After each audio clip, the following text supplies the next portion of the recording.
আসসালামু আলাইকুম, আশা করি আপনারা সবাই ভালো আছেন। তো আজকে নিয়ে আসলাম পরী সাধনা বা পরী হাজির করা। এটা এক রাতের বিষয়, কিন্তু এটা সম্পূর্ণরূপে কুফরি। তাই যারা করবেন একটু সাবধানের সহিত করবেন। আর এটা কিন্তু 30 মিনিটের ভিতরেই আপনার সম্মুখে এসে হাজির হবে। এটা তো সম্মুখে আসবে না বলতে, এই সাধনটা করতে গেলে আপনাকে একটা কলসি লাগবে, একটা কালো বিড়াল লাগবে। হ্যাঁ, ওই কলসির ভিতরে বিড়ালটাকে রেখে দিবেন। আমি প্রথমে নকশাটা দেখাইতেছি, আগে নকশাটা স্ক্রিনশট দিয়ে নেন অথবা ভিডিওটা ডাউনলোড করেন, নকশা ভুল হওয়া যাবে না।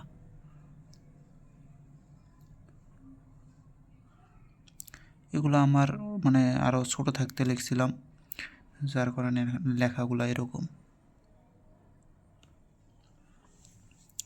তো এটা করতে গেলে আমি নিয়মকানুনটা বলতেছি, আপনারা ধৈর্য সহকারে শুনেন। সর্বপ্রথম তো আপনার গুরু থাকা আবশ্যক, নইলে বা কিচ্ছু করতে পারবেন না। কেননা পিছনে যদি একজন গার্ড না থাকে তাহলে আপনার তাকত নাই, শক্তি নাই, কিচ্ছু নাই।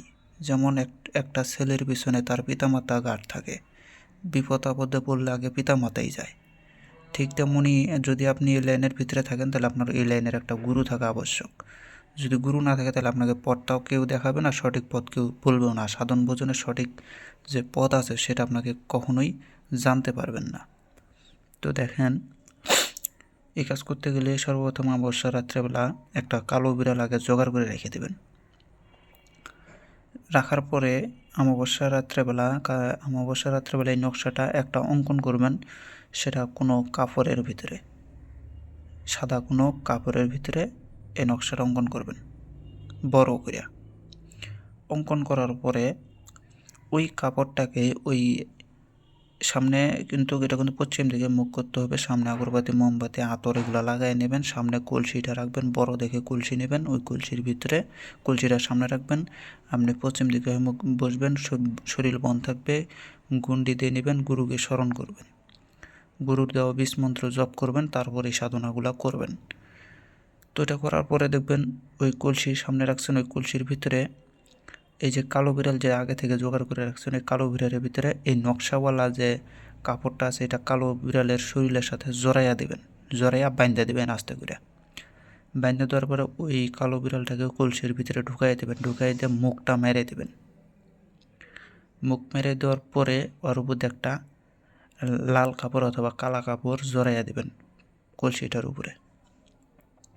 দেওয়ার পরে 30 মিনিট অথবা 30 মিনিট সর্বোচ্চ ওখানে অপেক্ষা করতে হয়, এবং হাজির সাও এরকম করে বলতে হয় যে জিন অথবা পরী হাজির হোক, বলতে হয়। বলার পরে দেখবেন যে 30 মিনিটের ভিতরে ওই কলসির ভিতর থেকে আওয়াজ আসা শুরু করছে। কলসির ভিতর থেকে আওয়াজ আসবে এবং আপনি বলবেন। যদি তাকে আজীবনের জন্য আটকায় রাখতে চান তাহলে সেখানে বন মেরে দেবেন, সে আর যাইতে পারবে না বন মারলে। তখন তার সাথে কথাবার্তা বলে তাকে আজীবনের জন্য রেখে দিতে পারবেন। অথবা যদি কোনো কাজ যদি আপনার করানোর ইচ্ছা থাকে তাহলে সেই কাজটা তাকে বলবেন, সে তৎক্ষণাৎ সেই কাজটা করে দিবে। কিন্তু বারবার বলবো, কেউ অন্যায়ভাবে কাজ করবেন না ভাই। করলে পরে যদি কোনো বিপদ আপদ হয় আমি বা আমার চ্যানেল কোনো প্রকারই দায়ী না। তো সবাই ভালো থাকবেন, খোদা হাফেজ, আসসালামু আলাইকুম।